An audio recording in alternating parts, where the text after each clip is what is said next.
from the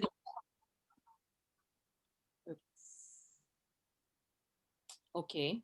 My name is Mingbao Yu from the Department of East Asian Languages, and I'm the organizer and moderator of this series, which we will be conducting entirely as Zoom webinars this semester. And this would not be possible without the hardworking and committed CCS team of staff that includes current CCS Director David Yang, Professor of Accounting from Scheidler School of Business, CCS Associate Director Dr. Cindy Ning, and CCS Program Coordinator Ms. Jialing Sun. During the session, if you have any questions about queries, about technical or logistical issues, please use the chat forum you see at the bottom of your screen that will be monitored and answered by Dr. Ning and Ms. Sun. Our complete program flyer for this semester is available on the CCS website and Instagram. And if you have been following our CCS webinar last semesters, you probably noticed that our series is different from other seminar and speaker series on this campus, because our program showcases a variety of innovative and collaborative presentation formats, including last and this semester, 4 co-sponsored interdisciplinary interregional faculty panels with the Center for Southeast Asian Studies that are part of a larger research project focusing on China and its relationship with Southeast Asia.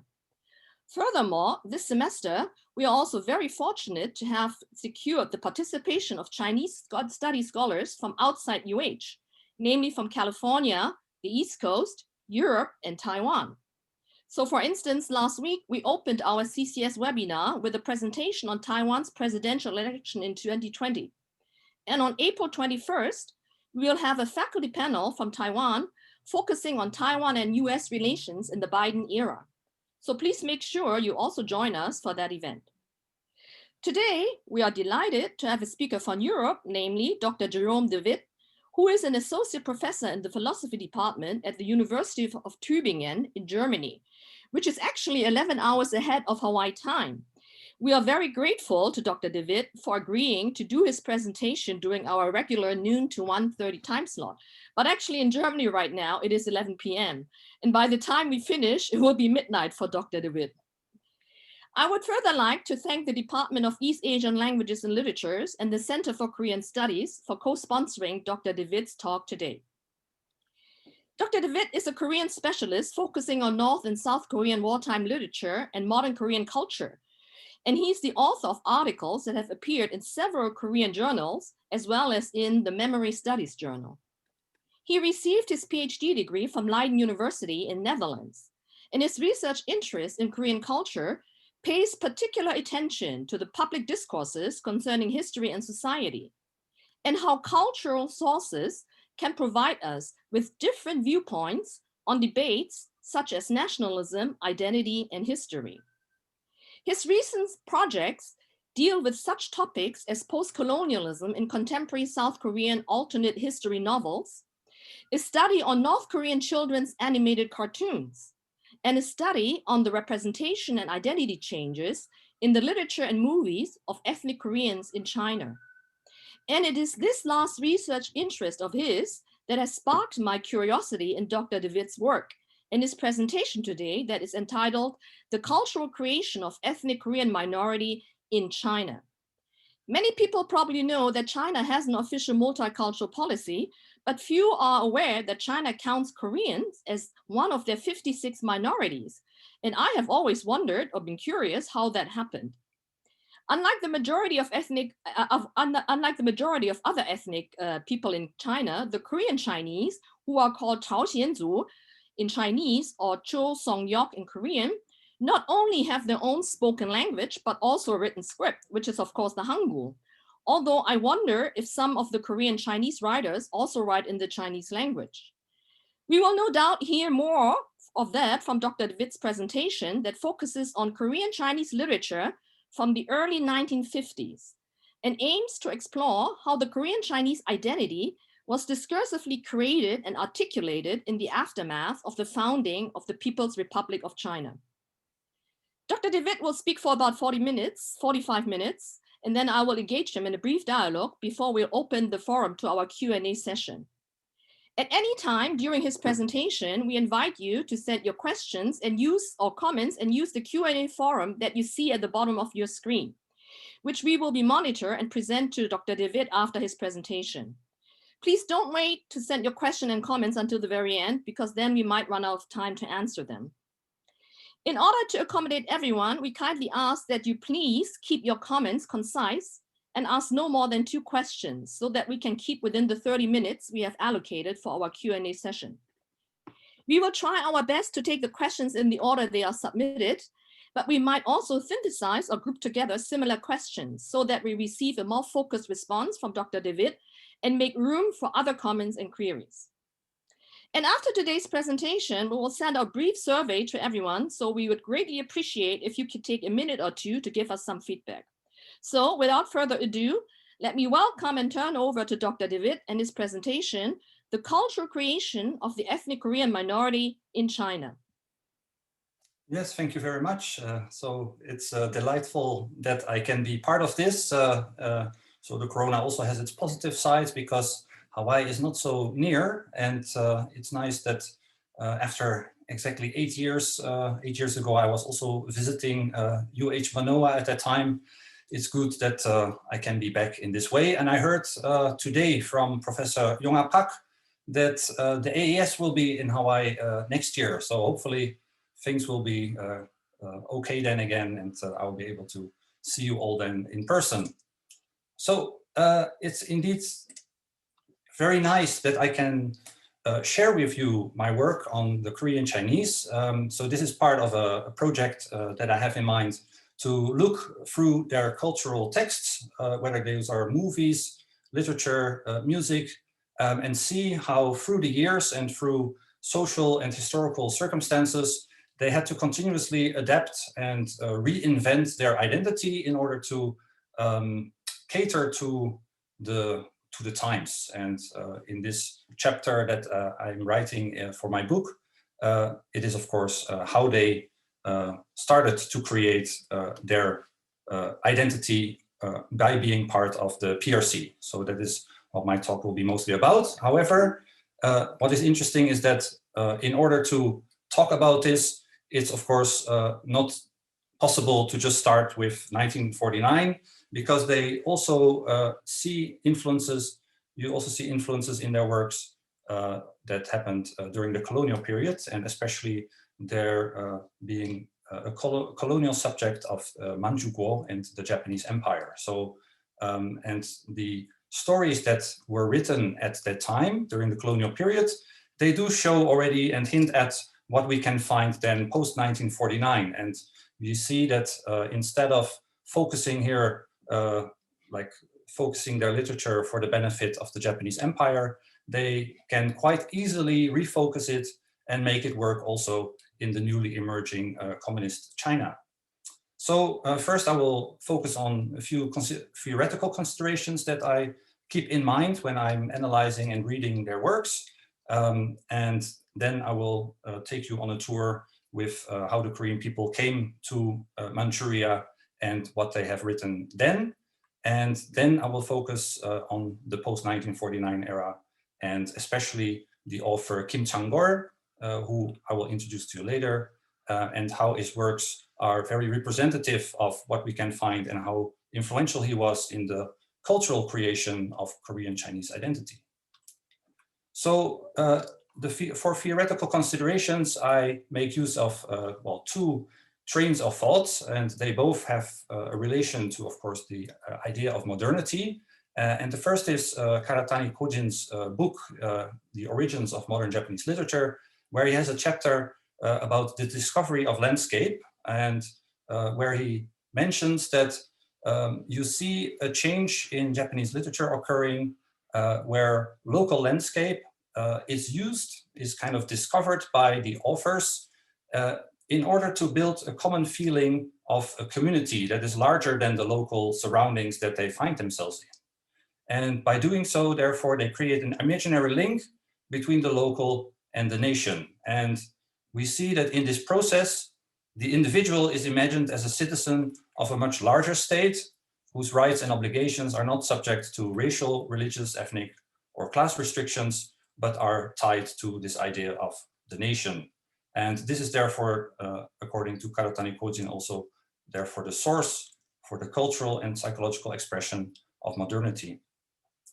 So another consideration that I keep in mind, because you have the local, but by talking about the local and trying to set it into the larger scale of things, of the nation, you also have another thing occurring where the local is kind of disappearing. So because the local can always be substituted by any locality, since they are all part simultaneously they're simultaneously part of the nation. And for this idea, I refer back to Anthony Giddens, who gives the idea of modernity as being a project to develop impersonal patterns of thinking in people. And the way he discusses this, he mentions that you have this idea of disembedding and a reflexive appropriation of knowledge. And with disembedding, he explains this as being a separation of time and space from place, so that time and space can be emptied and standardized without regard to locality. So this is what I was just mentioning, that simultaneously a locality can be referred to the larger nation, and it can be kind of substituted for other places as well. That is how I understand Anthony Giddens' remark here. And further disembedding is achieved through symbolic tokens and expert systems that require trust and not confidence. And therefore, the transition from pre-modern to modern is the reorientation of perspectives from who and where people are to what functions almost entirely impersonal in what people perform. And what this exactly means, I will of course explain by using the examples of the Korean Chinese literature, and hopefully convince you that these things are certainly there.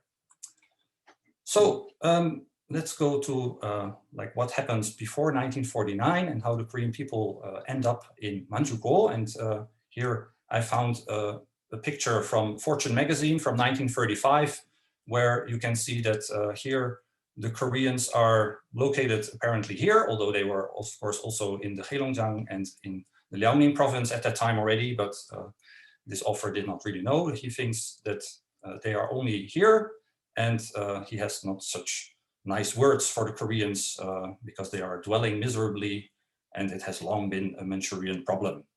So let's have a look whether that is really true.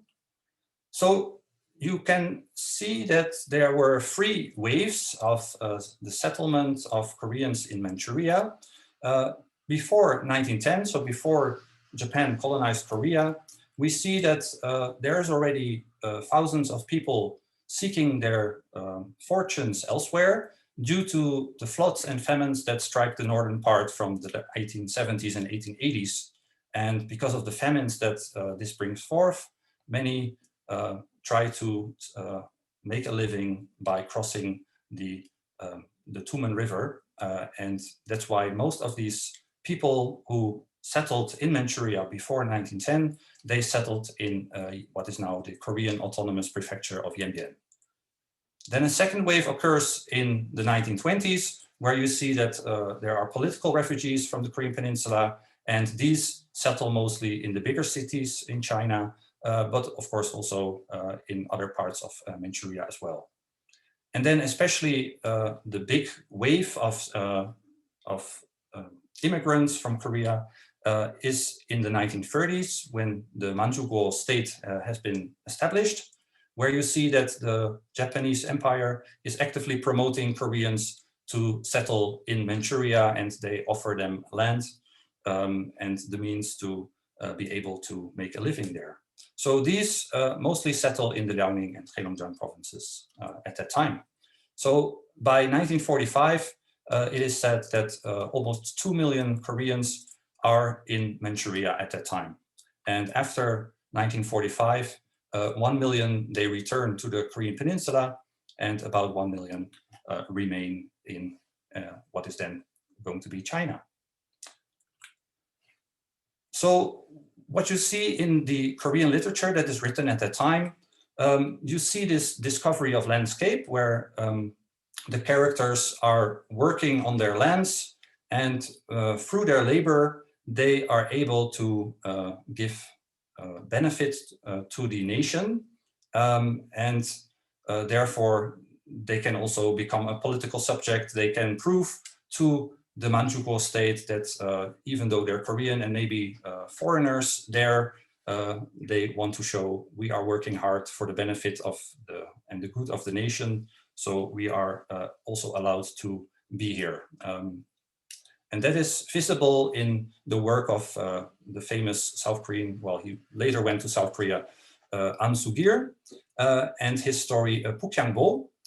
And here you can see this, well, how this takes shape, this discovery of landscape. Because in one part of the story, he writes the following. The goal of Korean farmers in the state of Manchukuo is to increase the production of Korean agrarian production in order to make a living from their sweat by planting rice seeds to create rich paddy fields from the vast and barren land. It goes without saying that reclaiming land for the cultivation of rice is of benefit to overall food production and benefits the Manchukuo state. The hard work of the farmers, however, also asserts their existence within the state and grants them rights as citizens. So what is interesting is that you do see some sort of tension occurring. So it is, of course, for the Koreans of the utmost importance to be recognized by the state as being valuable members of the newly emerging nation. However, sometimes the official narrative is not to their liking. So what you find is that the Manchukuo authorities especially promoted cities like Changchun as utopian cities that resembled the Manchukuo egalitarian nation and put a lot of stress on city life, therefore. And you see in the writings of the Koreans at that time that they opposed this idea by claiming that actually the legitimacy of the nation rested actually in the farming villages outside of the cities, as they were the sites of the economic production for the nation. And that is visible in an essay that the author that we will look at after 1949, Kim Chang-gol, wrote. So in 1940, he is of this opinion that the urban is not the place where the legitimacy of the nation rests, but we should find it elsewhere. Because he says, in utopian Manchuria, the Manchukuo Daily functions as the creator of its culture.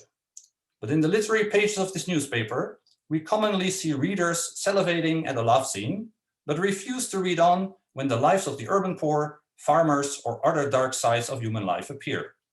City merchants only show interest in its economy section, while farmers do not even know this newspaper exists.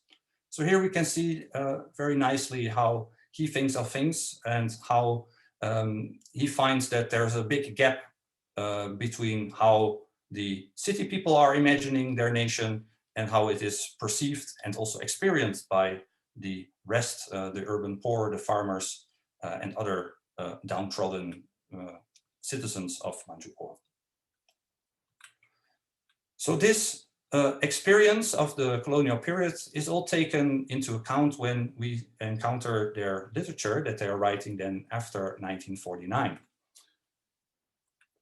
So from 1949, we see that there's a campaign where the individual is reoriented to serve the collective nation, just in a similar way as the Japanese Empire tried to do to garner interest in people working not for their individual benefit, but for the collective nation as well.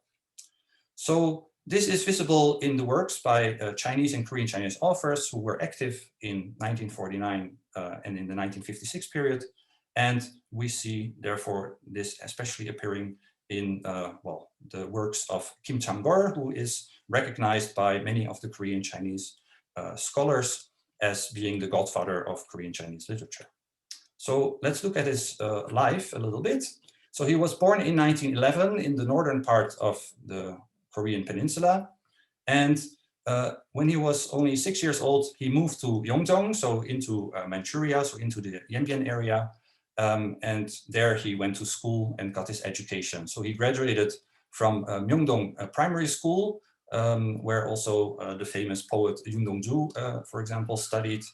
And he briefly continued his studies and was an avid reader of more socialist authors, like authors who were active in the organization called the KAPF and also the New Tendency.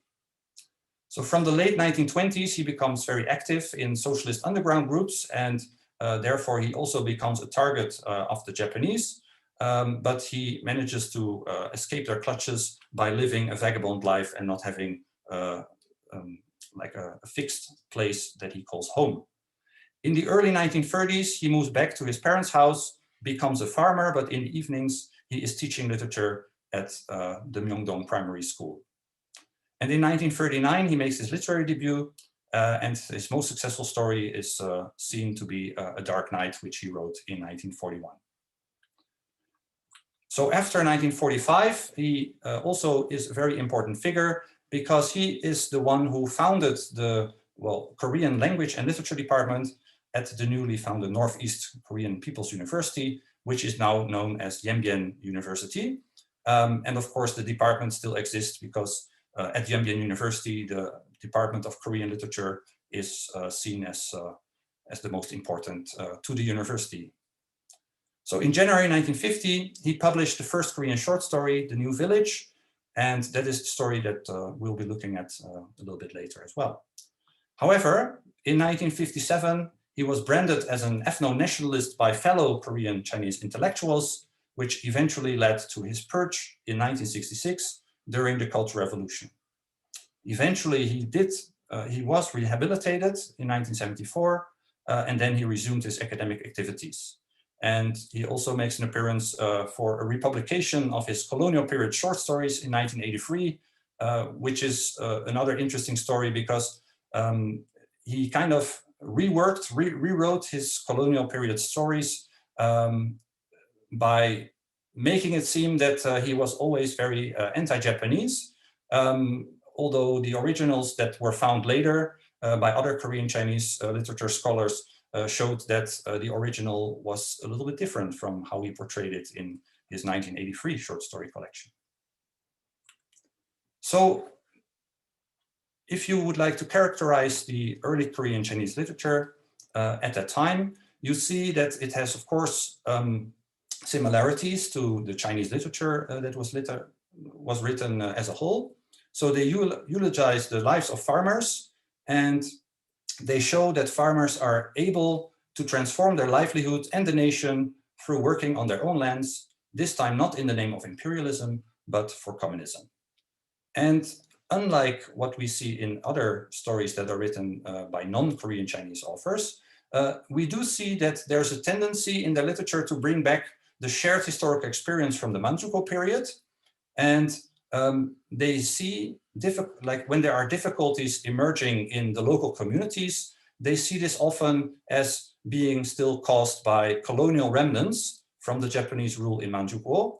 And you especially see that they still emphasize that there are remaining class differences within Yembyen society that need to be eradicated if we would like to be part as a more homogeneous community of the new China that is now emerging. So how does this translate? So this rediscovery of landscape is also a feature that you see in most of the stories. So this is also a story from 1950 written by Ryong Ho-ryeol, Sogolyeon, where we immediately get to know what they are doing. So there's a mountain to climb, and it is the farmers who are able to do so, even though many years before that was not the case. Let's have a look. Sogor Pass may not be known to outsiders, but people living in Yeongjong all know this mountain. Everyone who travels to Seongseong-gu from Yeongjong has to traverse it. A traveler once remarked that the mountain is so steep that it burns people's intestines completely. People who just crossed are immediately in awe of it as they wipe the sweat from their body. However magnificent though, each year when winter comes, Sogol Mountain has to be conquered, and the conquerors who do this without effort are the owners of this land, the farmers. So this is how you see like that, yes, there are items in the way, in the landscape, but if you put your mind to it, they can all be conquered, and they do so without effort, apparently.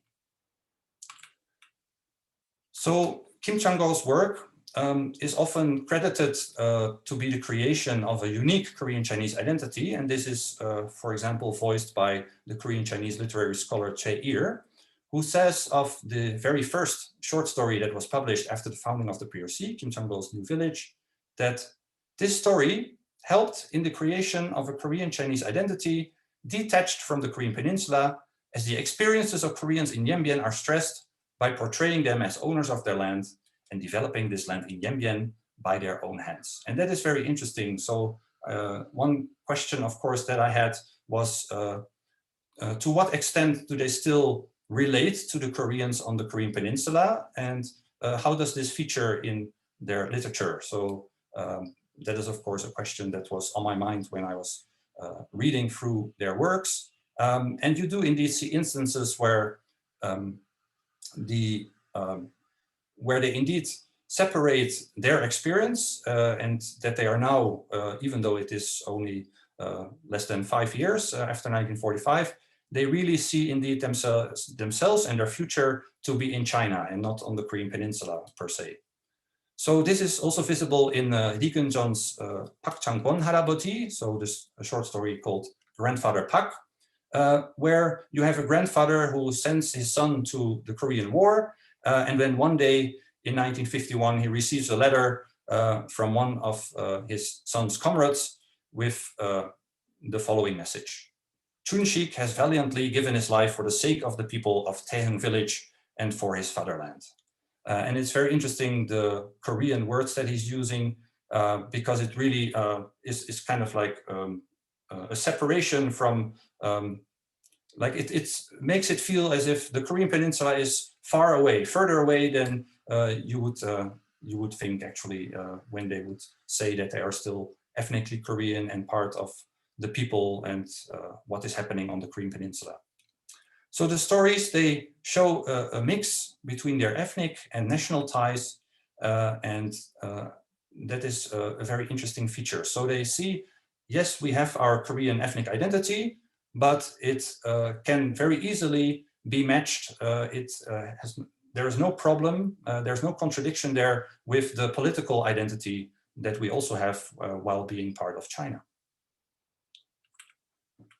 So Kim Chang-gol's The New Village also starts with the farmers working on their own lands. So this is how it starts. Hey ho, when one comrade starts to sing, on my land, by my own power, another comrade takes over.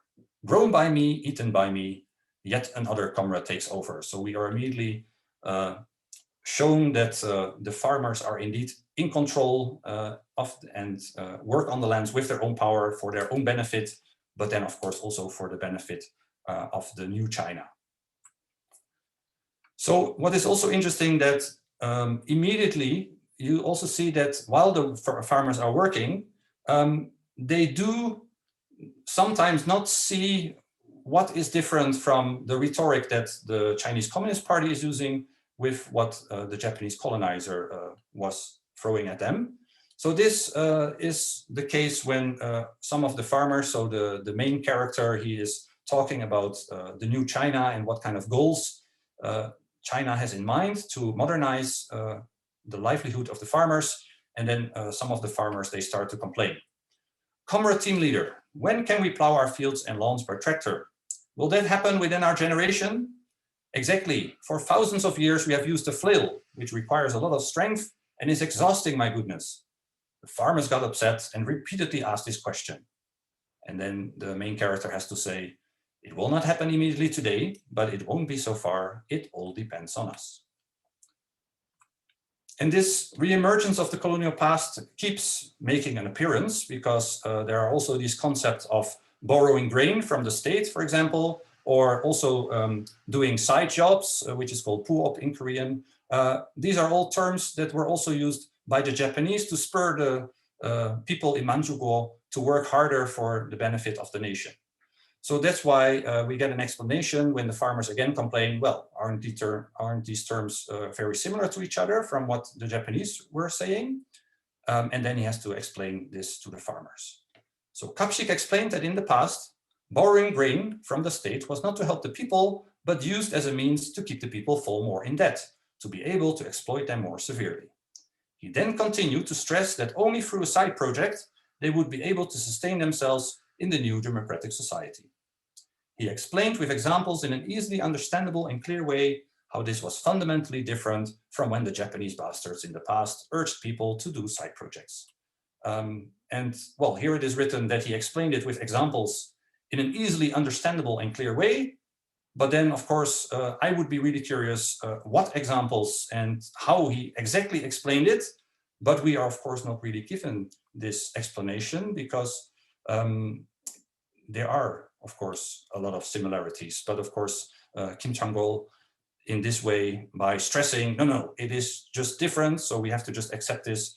That is the way he would like to stress and to convince the reader that, that these terms are actually completely different now than they were 5 years before. And also you see that there's another reckoning with the colonial period in the form of language. So also in the story, we find that one of the farmers, as a kind of joke, he is using the word also. So he's like making it longer, the word good. However, Kapshik, so the main character, immediately gets a little bit angry and upset because he says, no, this is exactly what the Japanese used to keep us under control. So that's why he says, please let us refrain from using the word good. There's a difference between the short pronunciation of this word and stretching it out longer. Those bastard landlords who got purged were always using the word good to ridiculous. So this word does not sound nice at all. So what is interesting is that by making use of like the livelihood of farmers and showing that they are in control and that they are working for the benefit of the country, we see that Kim Chang-gol's works are a continuation of the modernizing project that was also started by the Koreans during the Manchukuo period, so in the colonial period itself.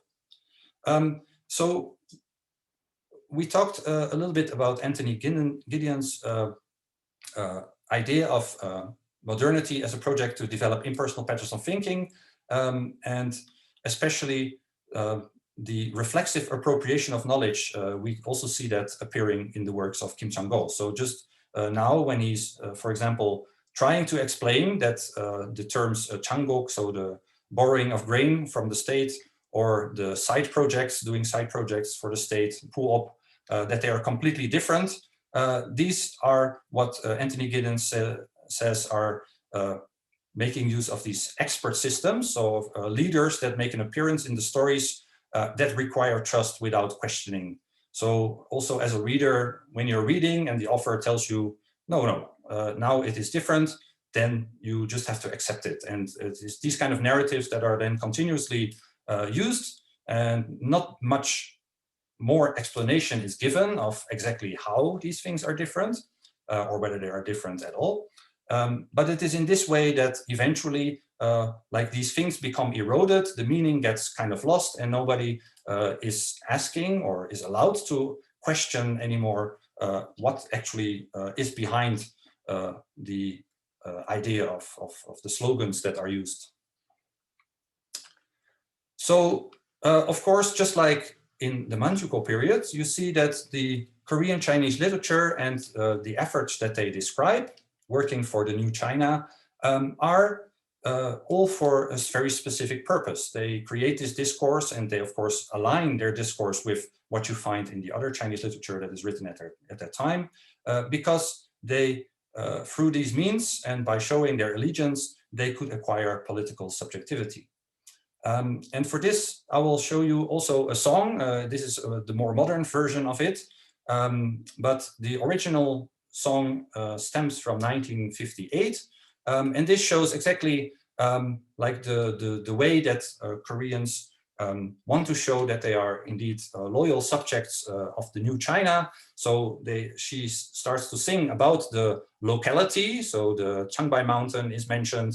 The Hedangang, the river, is mentioned, and the people in Yanbian, they are working hard under the rule of the Communist Party, and we are then on our way to victory. So this is a 1958 song, and sometimes is still appearing on Chinese television. So I will show you how it begins.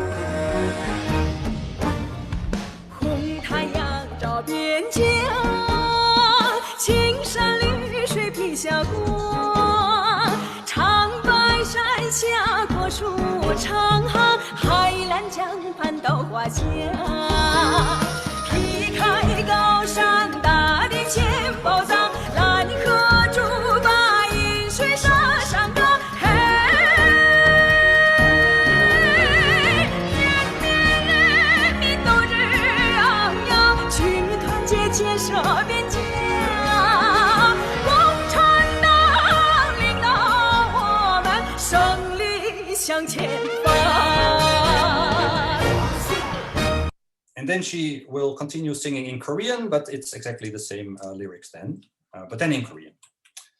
However, what I also find very interesting is that the narratives that were created before 1956, also you can already see that the seeds are sown for the division that is created after 1956 and running all the way to 1978. So you also see, of course, to make the stories interesting, they do need to have some sort of tension built in. And this is done by inserting internal enemies. So within the communities of the Korean Chinese, there are always people who do not really see the benefit of the new China yet. And they are then being criticized, and eventually they come into the fold.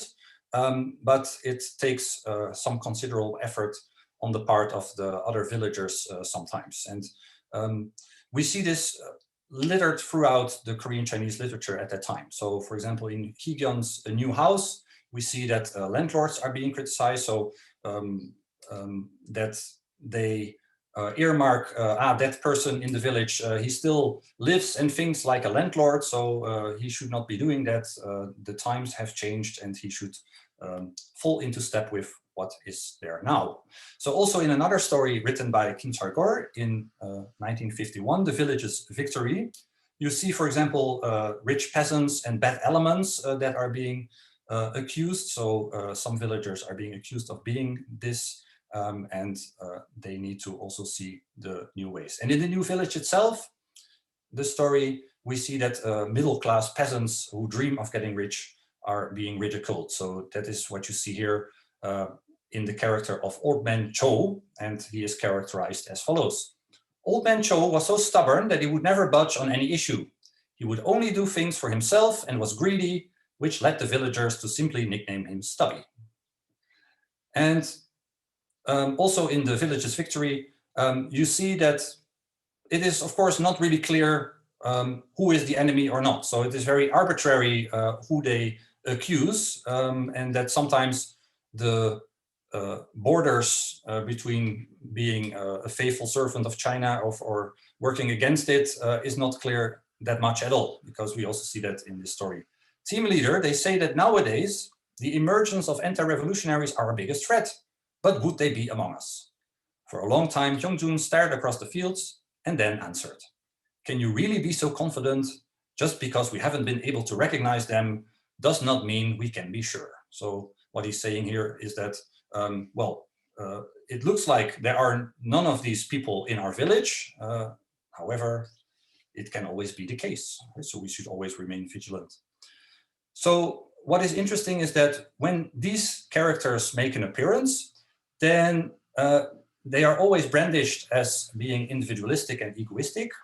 And inevitably, they're also brandished to be an enemy of the nation. And in the case of the Korean Chinese literature, they again relate this then to the colonial period by also accusing them of having been or being pro-Japanese.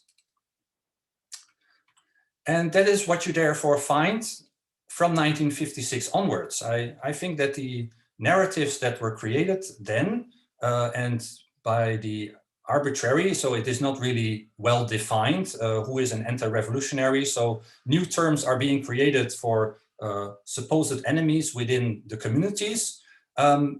however, they do start to have an effect also on the Korean Chinese community itself.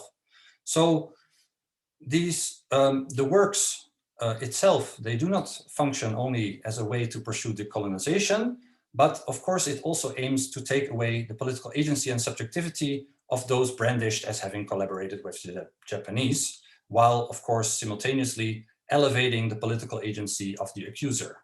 So that is why from 1956 onwards, starting with the anti-rightist campaign, you see that the narrative served as a hotbed for the accusations that would be directed at Korean Chinese politicians and artists, and eventually it would of course lead to the social devastation caused by the Cultural Revolution as more and more internal enemies were being discovered, and it's like the literature there is also very interesting. So here I just have copied some of the essay titles that you can find, where of course, again, not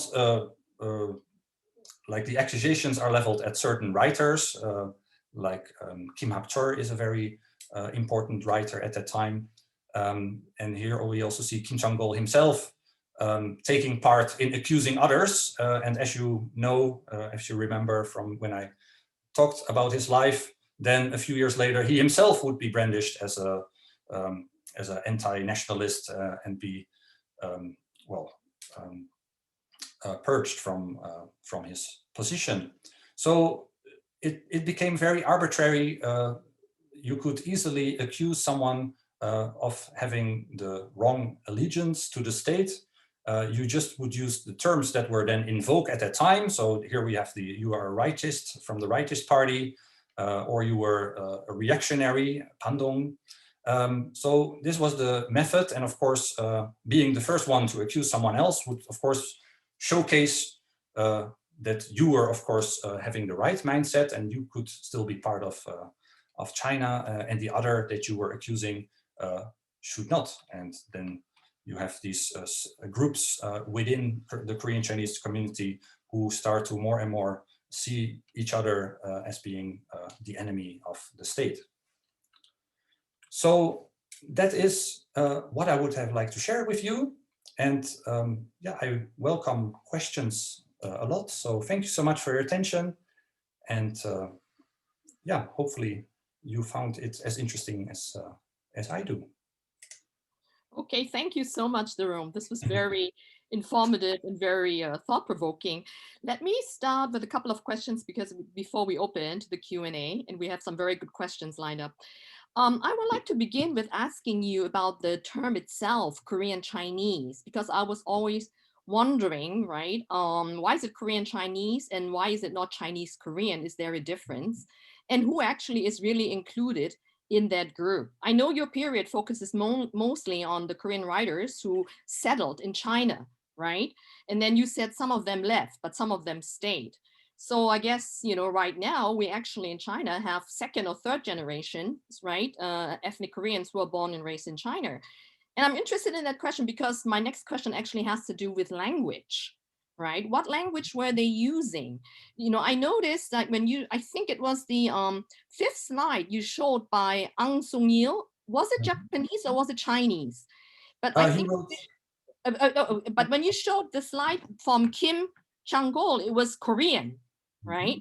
So my first question is about the term Korean Chinese, right?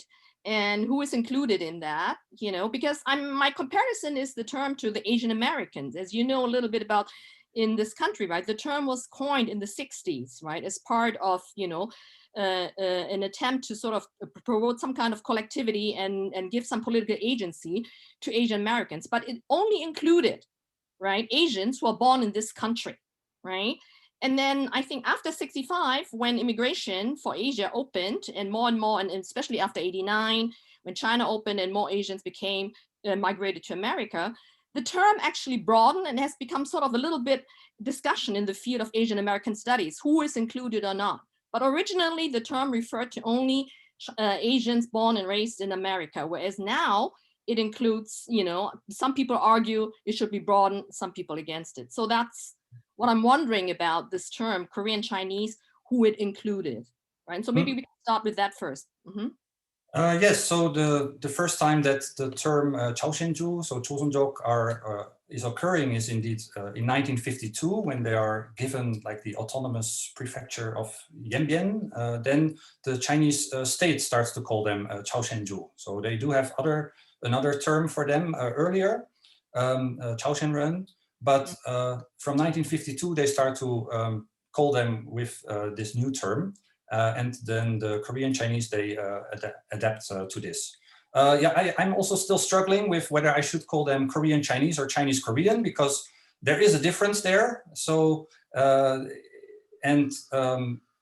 is sure also kind of, that is also tied up then with their individual identity. So I indeed always egoistically call them Korean Chinese and stick to this. But there is indeed also, when you look it up, when they translate it, sometimes they indeed call themselves Chinese Korean. And especially from 2010 onwards, the official term also starts to change more in the direction of calling them Chinese Korean when they're producing something for like a wider English audience. They use this term instead. So you do see a change there. So during the colonial period, they wrote mostly in Japanese or in Korean. So Amsugil also used to do this. But then in the early period, so until 1965, you see that they just stick with Korean. And then during the Cultural Revolution, there's a period where they are not allowed to publish anything in Korean anymore. And then after 1978, they resume writing in Korean again. And yeah, it's very interesting, like who do they include in, who is a Korean Chinese or not? That is indeed also a point of contestation among the Korean Chinese themselves, because especially in 1999, for example, in the Korean Chinese newspapers, those are in Korean, by the way, they had a huge debate about with a person from Heilongjiang, who of course is not then part of like the Yanbian Autonomous Prefecture, where you are allowed to write, publish, and also teach Korean in schools. And he says, well, why are you pretending that you are the people, you Yanbian people, who are the legitimate heir of being Korean Chinese? He wants to indeed make it wider.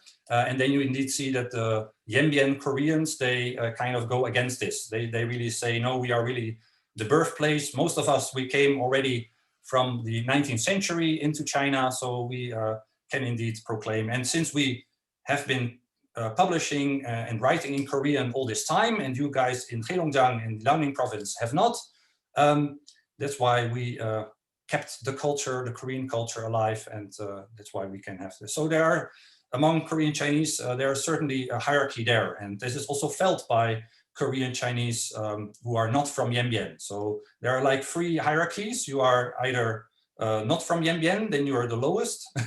You're from Yanbian, or you're from Yanbian and then you're from the capital city of Yanji, and that is the number one. So Korean Chinese among themselves, they also have this kind of hierarchical structure to include and exclude each other. And of course, language is a very important part of this. And this is also for the older generation. So the generation who grew up in the 1980s, they are indeed seeing the demise of the Korean language a lot with the younger generation born in the late 80s and early 90s from then on, that the Korean Chinese identity may be disappearing, and they are still writing how sad this is, and that there is then nothing left.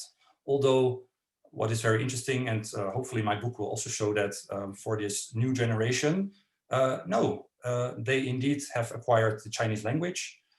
Maybe they have not even gone to a Korean school at all, but they indeed do see themselves still as Chinese Koreans or Korean Chinese, and they still seek each other out. So there you can see that even though maybe linguistically they speak both Chinese and Korean, or maybe they cannot even speak Korean at all anymore, they do seek each other out for help in establishing a future for themselves, either within China or even by migrating as workers outside of China.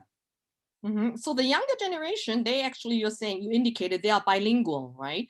But for the early generation, the stories that you talked about, were those writers like Kim, was he bilingual, or Ang?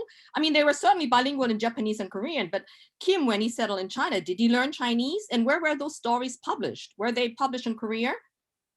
Yes, so Kim Chang-gor, he only could speak Korean, and these stories were published then only in the Yanbian area, right? So only in this Korean autonomous prefecture of Yanbian. Of course, there are also authors like Lee Gun-jeon that I mentioned. He was indeed much more involved in being also part of the Chinese Communist Party, and also translated several novels from Chinese to Korean, for example. So there are indeed people who from the old generation who are able to speak Chinese to a very good extent, especially those who have, of course, had experience fighting with the Han Chinese against the Japanese during the colonial period. But most of them, they only have their Korean language ability. So as a personal note, I am married to Korean Chinese. And the grandmother of my wife, for example, she could hardly speak any Chinese.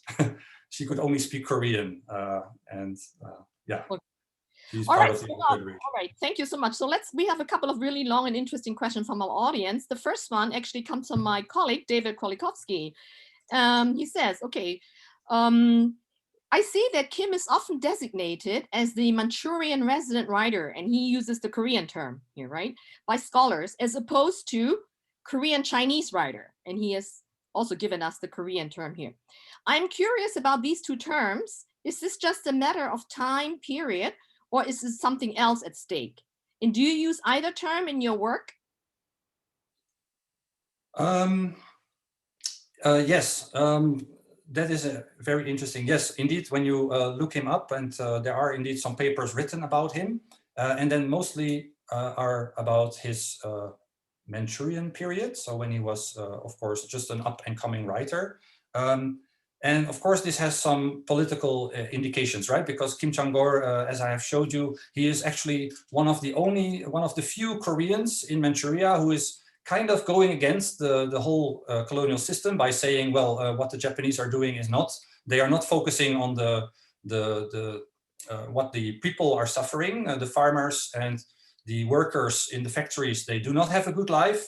And that's why I do not really agree with what the Japanese state is portraying. It is not such an utopia as the Manchurian state is making it seem. And of course, this is a nice story to incorporate, right? If you are talking about some Koreans who are then resisting and not collaborating with Japan, then he's a nice example then to use.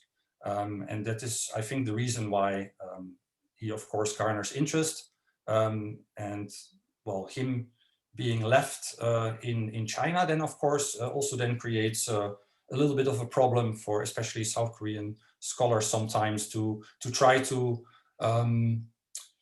see how his political views of the Japanese state, how this then translate into his new ideas on communism and being part of China.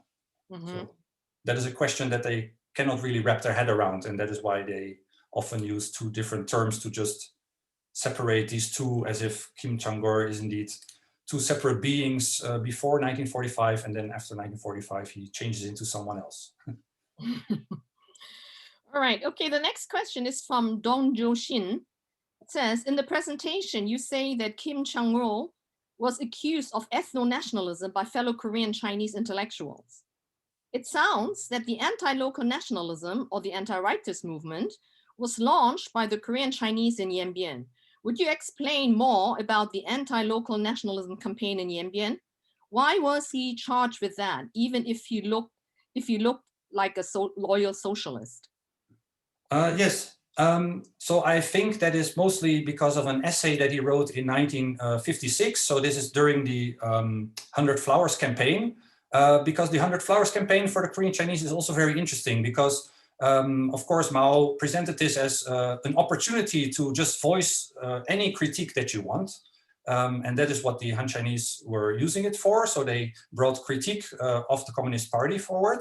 However, the Korean Chinese, they used the 100 Flowers campaign for a different purpose. And you see in the literature and the essays and the activities that they pursue in 1956, 1957, that they do not wish to criticize the Communist Party, but they use this opportunity, this newly created space, to start talking about their ethnic identity. So they have, for example, language contests, storytelling contests about Korean folk tales. And then in one of them, in one of the essays that you can read in the magazines, there's also an essay from Kim Chang-gor, where he's indeed criticizing other Korean Chinese writers for writing too much about with Chinese terms. So they are kind of like making the Korean language dirty by using Chinese terms instead of pure Korean ones.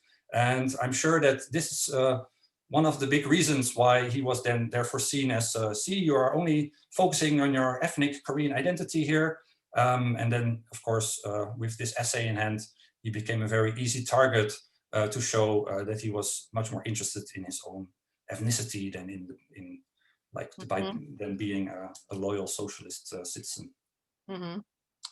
Okay, here we have a question from a graduate student, Xu Jia. She says, thank you for your presentation. You mentioned the relationship of Korean Chinese people and the Korean Peninsula, as well as their subjectivity. Since post-1949, they have been called ethnic minority. And definitely they are not in the center or mainstream of Chinese society and culture. I'm wondering, do their identity and status in China impact their stereotype and marginalized image in South Korea, which can be seen in many South Korean films and literary works?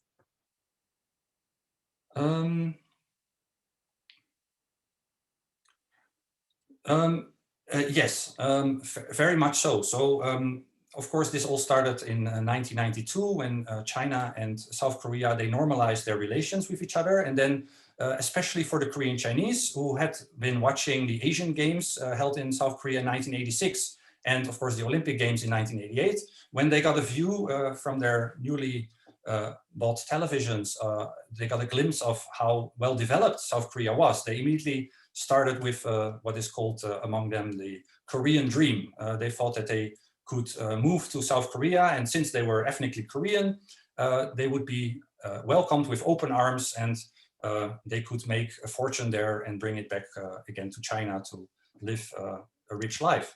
And then when they arrived, they indeed were more marginalized and discriminated against by South Koreans.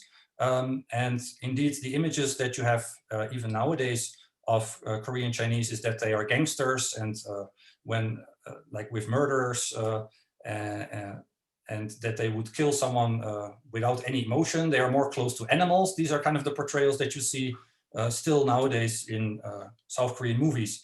And of course, this had a very big effect on their identity. I mean, this very big shock of being discriminated by your own like people who you would regard as your own Korean people. You have ties with each other dating back hundreds of years in their imagination. So, and then being discriminated in this way has left, well, a very negative image among the Korean Chinese of South Koreans as well. So, so for example, the generation that I talked about, so that is my mother-in-law, for example, right, who grew up in the 1970s, 1980s. They went to South Korea indeed for work. However, they told the younger generation, the third generation, as you will, such negative stories about South Korea, of course, that nowadays you will not really find a Korean Chinese who has a positive image of South Koreans that much anymore. And you see this also, like the older generation indeed still goes to South Korea for work and doing manual labor, or working in restaurants or in hospitals. But the younger generation completely refuses to do so. They indeed work for a few South Korean companies, and they go to Korean universities. But when they then graduate, they immediately either move back to China or go elsewhere in the world to try to make a living. But South Korea for the new generation is not really like the Korean dream as it once was anymore. And the negative image that was created by the South Koreans about them has a very large role to play in this, I would say. That's really interesting, and I wonder if the earlier, I mean, the negative image, you know, about them, is it a sort of is it a political rejection, or is it really a cultural rejection, right?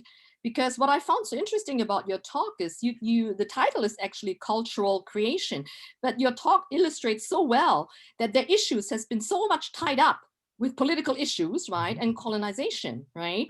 So this negative, image of these Korean Chinese in South Korea, is that a rejection of some kind of, I mean, I'm trying to understand where it comes from, right? And if language is not the issue, particularly with the younger generation, because language is always a very strong, I think, bond, right? I mean, when you speak the language, right, you already have a common denominator, right? And that can accelerate any kind of collective identification. So if language is not the issue, right, would it then be politically, basically, or what else could it be? Yes, certainly. So for South Koreans, it's of course also a political issue, right? Because their state is, well, based on the foundation that it should be anti-communist. So having then people who can speak Korean and who, of course, not openly, but they are communist or from a communist country, and also are not, they do not see a problem by being in communist China and living there and being part of this political system. That, of course, then creates a problem for the South Koreans. Should we then accept these people? Isn't that then some sort of like a fifth column here? And there's, of course, also the economic relation, right? So you have this kind of superiority complex and inferiority complex as well that South Koreans have, that they do accept like Koreans from Japan or from the US, because they're more from the developed countries, so we can learn from them, and they accept them more. They gave them a higher status in the beginning than the Korean Chinese, and of course that is something that really rubbed the Korean Chinese in the wrong way. But hasn't that image already changed? Because I heard there's a huge Korean diaspora actually living now in Beijing, right? In China, there are a lot of South Korean actually moving there, right? So in some sense, because of better maybe economic opportunities or, whatever reasons. So isn't that image of China being backward or sort of changing now? And then is it to some extent, giving way to more positive images, Or... Certainly, yes, because of course the younger generation in South Korea, they are traveling quite a lot and they see much more of the world. And therefore, indeed, among the younger South Korean generation, you indeed do not see these kind of, and they also were not really raised with these anti-communist rhetorics anymore, right? That all stopped almost like in the 1990s. So that also has a large role to play. And there is indeed a change there for the better, for sure. Okay. Great. Let's move on to the next question. It's from another graduate student, Wang Nan. She says, thank you for your presentation. It seems that your study focuses more on historical and political background than literary analyses, although I think you did have some, but right. I wonder how much these Korean Chinese writers were influenced by Chinese leftist literature. How was the reception of Chinese modern writers such as Lu Xun, Xiao Hong, and Ding Ling, and Mao Dun among Korean Chinese writers? How did they reproduce the Chinese and Korean literacy legacy? Of course, that's assuming that these early Korean writers could read Chinese, right? But if they couldn't, I guess. Yes, so this... them in translation, perhaps.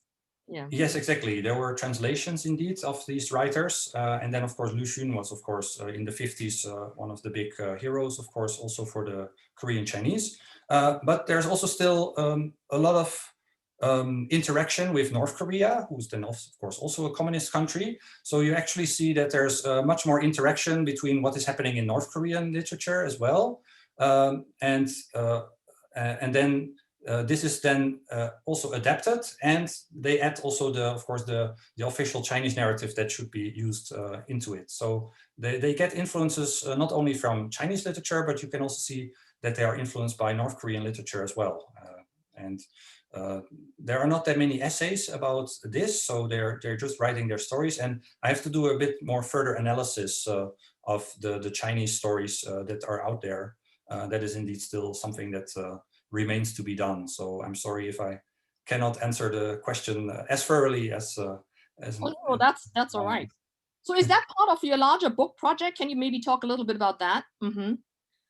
Yeah. So like I said, it's very interesting to me that and that is the reason why I use indeed all these cultural texts, and the literary analysis is not so strong, I guess, or as abundant as maybe people would like. But I indeed find it very interesting that they really use their cultural expressions because this is especially as a minority, and they have to be very careful with the way they, of course, the way they express their identity.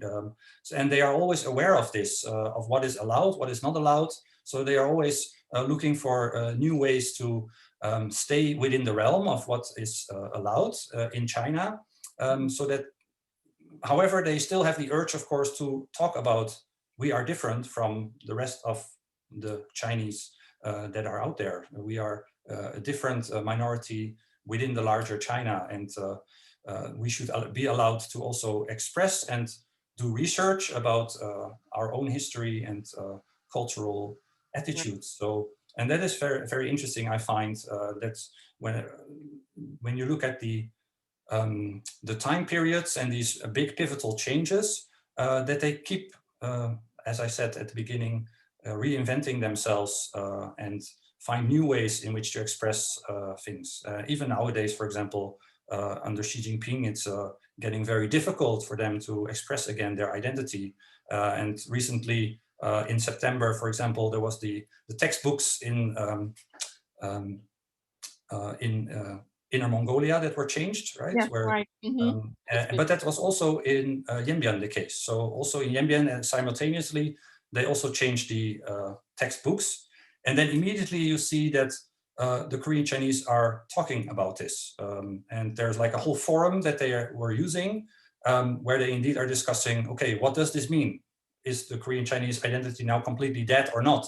And they're really using, of course, very indirect language to talk about this issue, but the debates get very heated. And sometimes it seems really weird. For example, in the 1990s, they also had a debate about their Korean and Chinese identity, but of course they cannot directly say, okay, what is happening with our ethnic identity now? So they just use, for example, the apple pear. So they say, I think we are like an apple pear. And then another is going angrily, no, we're never like an apple pear. And then if you're just an outsider, you're like, why are they getting so upset about being an apple pear or not, right? But for them, this is of course a way that they can kind of avoid the censorship and still keep talking about their identity and how it changes, how they should see themselves and in the future. So that's what I find very interesting and fascinating. And I would really like to describe this in the book that I'm writing. As far as I know, right, the minorities are allowed to use their own language as well, especially the Koreans, because they already have a script. So in Yanbian, right, I assume that there is bilingual education. Isn't that mandatory? I mean, everybody has to learn Chinese, but the Koreans, as I said, they're very lucky in the sense that unlike other minorities who don't even have their own written script, they have, right? So when they have these discussions that you just mentioned, right, are they doing it in Korean or are they doing it in Chinese? It sounded to me like they're doing it in Chinese because they're worried about censorship, right? Yes. And but if basically, you know, and according as from what I know, bilingual policy, right, or everybody has to be bilingual, right? Aren't they free to publish in either language? And you know, and then isn't it true that if they carry out these discussions in Korean, there would be less oversight of any kind of censorship or not? Yes, so in Korean there will be a little bit less oversight, but you can never be sure, right? Also within the Korean Chinese community, it can be that they are reporting these people then to the state. So they are very careful with this. Yeah, it has become very sensitive. For example, the professors in Yanbian University, for example, who are writing about ancient Chinese history, for example, they are unable to publish anything already for the past 6 years because and their Chinese counterparts, they can publish things more freely. And that is all because they have a different opinion than these Han Chinese scholars and they don't get through the committee with their manuscript in order to be allowed to publish their work. So, and that is something that, so yes, they are free to publish, but it is becoming very, Still very very yeah. precarious nowadays. So I was also attending last month. There was a historical, like Korean Chinese History Association conference in China, and then also at the beginning, then immediately, so that was also of course held online. And then in the beginning also a member of the Central Committee from Beijing comes into the Zoom or what they're using and starts to say, well, you should, well, if there's a foreigner, then you should not really allow them to be part of this conference. And I was there, but well, I was still allowed to to remain. But like even these kind of sources of censorship and how they start to present themselves to outsiders, this is also starting to become monitored more and more, I see. Mm. I wonder in your book, if you're also looking at, ethnic Korean Chinese writers who only write in Chinese, right? Who do not write in Korean, right? Because the majority you studied, they still write in Korean. But what about those? Are they completely, I mean, is the choice, I don't know if they are bilingual, but is this a strategic choice in what language they want to use and publish? Or is it a sign that they are completely Sinified? Yes, that is, so there are also those offers, and yeah, they indeed do not show any affinity. They also do not really really remark about their Korean Chinese identity. So, for example, you have the comedian Joe Wong, for example, right? Yeah. He's also actually Korean Chinese, but nobody will notice, right? Because he does not promote this as much, and it also doesn't really seem to be part of his identity. Yeah, so and of course then for Yembian scholars, these are not really seen anymore. So okay, they may have the status of being part of the Korean Chinese minority, but in their perspective, that is not the case because they have lost their linguistic ability. And yeah, that is, but it's interesting.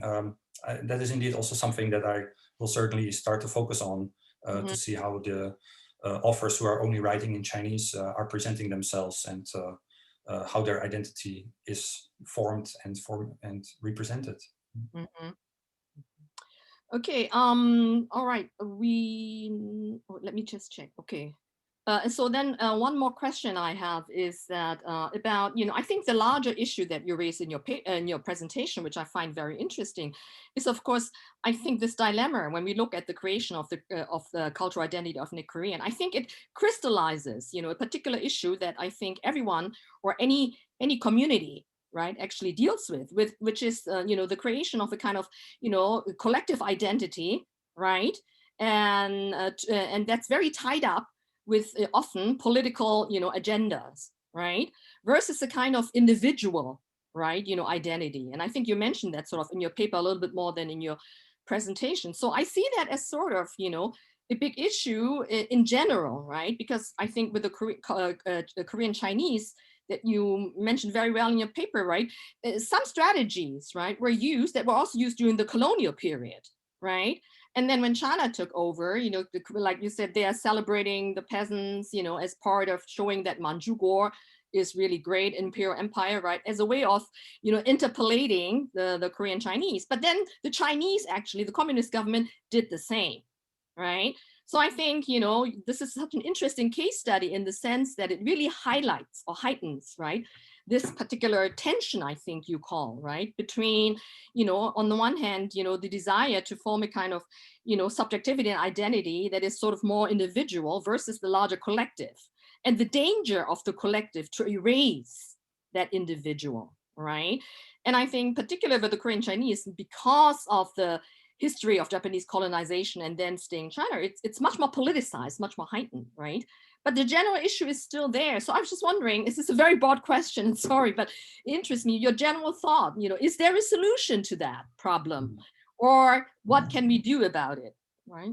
Yeah, that's what I also find very interesting, because like I also kind of reduce them only to their ethnic identity, right? By looking at, well, what is the Korean Chinese identity? But we all in our lives, we have completely multiple identities. I mean, I'm Right. male, I'm from the Netherlands, but I live in Germany.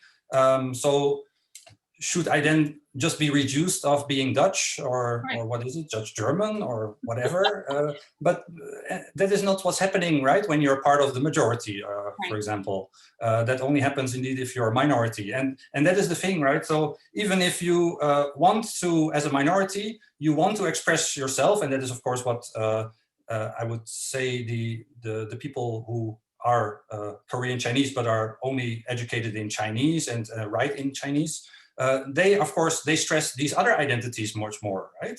Yes. But the state and others, they keep reducing them only like, no, no, you have your ethnic identity and you should follow it, you should abide by how we view you as a minority, as this ethnic minority. And that is what I find very interesting, because also in academic language, we do not really have a way yet, because indeed, like you say, usually when we are debating about diaspora and minorities, we are indeed talking about like this struggle with the bigger majority, the main narrative versus the smaller group, and how they try to survive and not be swallowed up. So this is immediately also, of course, still a political question, but it doesn't really do justice with really depicting the experiences and the feelings of the people themselves, right? So it's just one facet of their identity, and sometimes they indeed stress it, but most often they do not. But which is why I think studying literature is so interesting, right? Because it sometimes offers a sort of more private or more individual perspective, right? Okay, we have a great question here from Taeyong Baek, the director of the Center for Korean Studies. Thank you for your presentation. What makes ethnic Korean minority in China different from other minorities, including people in the Xinjiang area, for example? What makes them different? I would say, well, one very important aspect is that they have been very active from the beginning, and that is, of course, why they are seen as well, one of the most loyal to the Chinese Communist Party. They were the ones who indeed helped in the civil war to win the victory against the Kuomintang, right? And this is really regarded so highly that that they indeed were allowed. So there were indeed, of course, voices in the Chinese government in the beginning to just throw them out and just let them all go back to the Korean Peninsula. But because of the efforts that they did, and of course showing their allegiance to the communist cause, they really earned their right. And this is also a very deep source of pride, of course, among the Korean Chinese, that they really show, well, with their blood, we really eked out our own living and were allowed to stay here. And therefore, we did not have to suffer the consequences of having to fight in the Korean War sometimes, or like being part of a divided Korean peninsula to this very day. So that is, I would say, yeah, what sets them apart from the others, the other minorities. This sense of pride of really having helped in attaining the victory during the Civil War.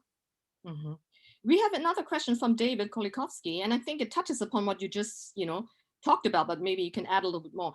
It says, in terms of decolonization, were Korean Chinese writers interested in what's happening in the Korean Peninsula, particularly in 1948 to 1950 South Korea, where most decolonization efforts were cut short due to the political concerns? Yes, so it's interesting to see that even in 1956 or 1958, and even as late as like in the early 1980s, there are sometimes indeed essays that are directed against South Korea, and for example, in the 50s against Lee Seung-man, the president of South Korea at the time. So it is interesting that they indeed still look at what is happening at the Korean Peninsula from time to time, and then give some commentary on this. But for the rest, they indeed just stay more in the realm of just focusing on their own local community within Yanbian mostly, and that's about it. They don't really deal with larger political issues as much. But sometimes indeed some poems against Lee Seung-man, for example, they do appear in the journals that I found. Okay. All right, we have time for one more question. This question is actually anonymous. It says, how much assimilation occurred between the Peninsula Koreans and local Chinese citizens through marriage?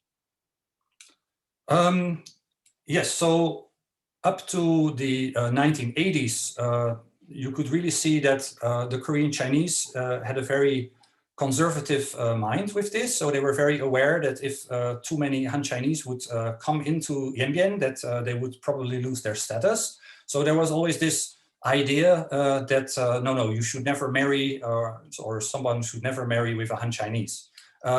And you see that nowadays this is not there anymore. So especially from, I would say the pivotal point is from 2005, you see that there's much more intermarriage taking place. And this is also being accepted completely nowadays, and also often the butt of jokes. So next week we have the Chinese New Year, and then there's always also a gala on the Korean Chinese television where they have also these kind of joke programs. And often nowadays it's the case of these kind of linguistic misunderstandings between the Korean Chinese spouse and the Han Chinese husband, or vice versa.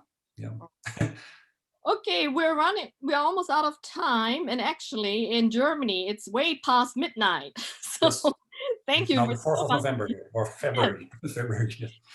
So unfortunately, our time is up, and I would like to thank again Dr. De Wit for his most informative and stimulating presentation. Also, many thanks to the audience for submitting so many interesting comments and questions, right? And just to let you know that Professor De Wit is his presentation, a version of it will be published in a special issue of Prism. That's a journal devoted to modern Chinese literature, and I think it's going to be coming out in June. Jerome, is that correct? Yes. Yes. Yes. Okay, right. And do you know which press is it? I just know it's called Prism. Yes, right? Prism. So the issue is literature of the Chinese borderlands. Oh, yes. Okay, thank you. Right. So look out for it. Special issue Prism. It will be available online, coming out in June. And before everybody goes, I also like to remind you that next week, our next event is on February 10th, and it's featured as an interdisciplinary faculty dialogue between Professor Joseph Tanke from philosophy, and he will be talking about brush and ink from east to west and back again. And his respondent or discussion will be Professor Kate Lingney from art history, who is also our CCS faculty. Okay, so with that, let me thank again everybody, particularly Dr. De Wit. I hope you can get a good night's sleep after this presentation. Thank you, everybody, and see you again. Goodbye.